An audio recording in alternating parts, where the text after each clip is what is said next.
Okay, I guess I'll just be giving this a shot to see whether or not it works out. I felt kind of lazy, didn't feel like setting up the entire camera rig in order to film this video, but effectively this is just a video to go over, let's say, my experience of the UGREEN 4-bay NAS that I just got, in an effort to kind of strip away from the cloud provided or payment service systems and kind of do my own thing here at the house. And so just got the box. Let me see if I can pick this up with one hand. Boom. So this is that 4-bay box right here. Looks pretty legit. Okay, so as you can see, there's the box. Pretty nice UGREEN NAS sync there. And opening this guy up. So everything, quite literally everything about this was kind of looked into, and I couldn't find any, let's say, bad review on the single payment. Couldn't find a single bad review or interpretation of this single pay model where you pay for just the device and you don't have to worry about any additional subscription fees, because then that kind of defeats the purpose, right, of not wanting to pay a continually adding up monthly fee for cloud storage services. So in that effort, that's where UGREEN kind of came about. So a bunch of stuff in here. There's a little screwdriver. We got what looks like a Cat 7 Ethernet cable. Power brick for this bad boy. Bunch of little screws. And this is actually the Cat 7 Ethernet cable. So the other one was just the power portion to plug it into the back of this guy. Then we have some 2-year warranty agreement and UGREEN manual, of course. And that's about it. This is the bad boy here. Looks pretty slick, to be honest. And then we can go ahead and pop this guy off. There we are.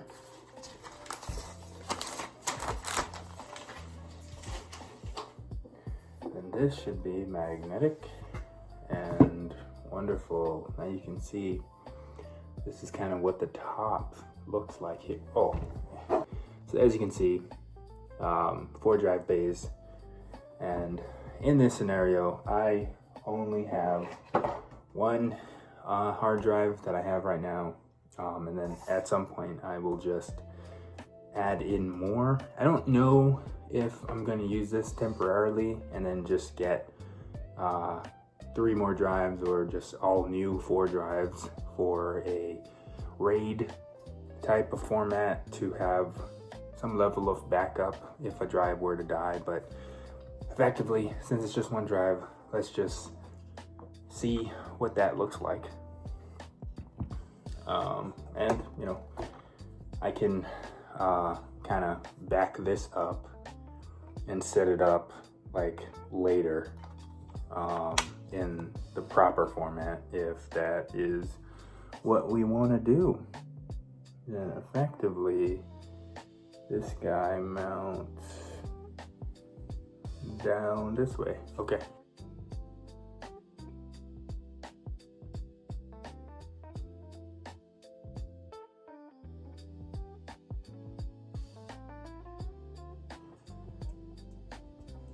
And that's all hooked up, and then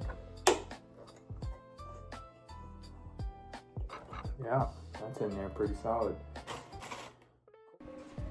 Okay, so this is a voiceover of what I wanted to walk you guys through for the setup process of the UGREEN NAS software. And effectively, after you download it from the website, you'll, if you're on a Mac, you just launch that DMG file and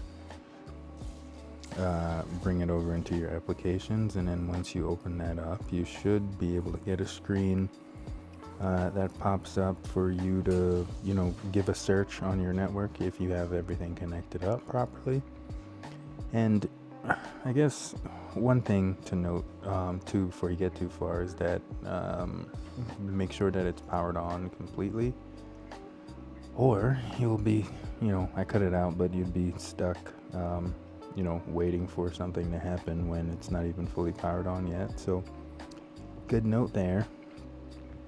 Along with that, I think once you've discovered it and you connect up, you can then just create your account like usual, and in this scenario you'd effectively be the administrator on the device the way that it's setting up. So you'd have access to basically in every folder structure as it's creating, so not too bad. And then just gonna speed right through here while it's still setting up all of the permissions, I would think, and the file structure. And once it's all done, you get a nice screen here that will kind of walk you through just about everything that you might want to know. That's effectively how to navigate this software, and it's pretty cool. By default, it doesn't have some apps, I guess, that you would kind of see from YouTube, but we can probably get into that a little bit later. Since I only have one hardware or one drive as opposed to having all four hooked up, you would have more options than this. You can just create a single drive storage for now. I'll probably record sometime later on how to set up the, other RAID configurations you can have if you were doing like 2 drives or 3 drives or all 4 in a nice configuration, such that you could make sure to not lose data. But in this scenario, I only got one, so it's okay. And pretty much you should be able to have it be a quick process for you to walk through once it's done. Okay, so the software is going to ask you to verify your password before it continues to format this drive, but that's not a problem. I'm not sure that it does this all the time, but this is a used hard drive, of course, from a different computer, so maybe because it was already formatted, when you go to format it again or reformat it, maybe, I'm not sure, maybe I'm thinking too much into it. But after that step, you should be good to go into creating your file structure like normal. Okay, so the next step here would probably be looking into creating the file system, and this kind of gives you a quick understanding of how to do stuff or where things are, settings,